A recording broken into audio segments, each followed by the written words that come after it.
Hello and welcome everybody to day 16 of our Devlog series.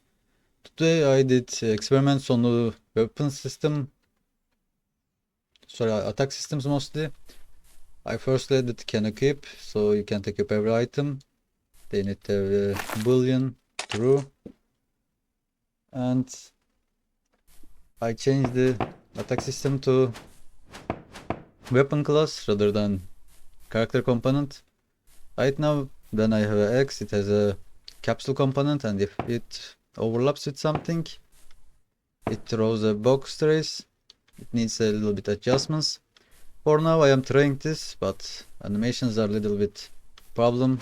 I need to change this animation so it can attack it more than once as well. I need to adjust this tomorrow, and I edit so my character will look, body will look down. When I look down, it will look up.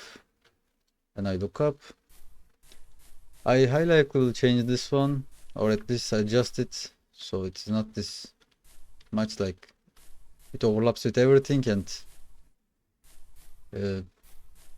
I can't do most of the things right now and hits so many times in a single second.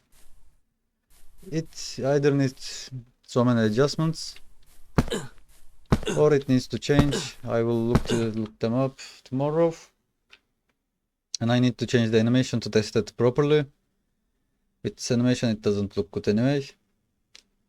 So that's all. I hope you enjoyed the video and see you tomorrow.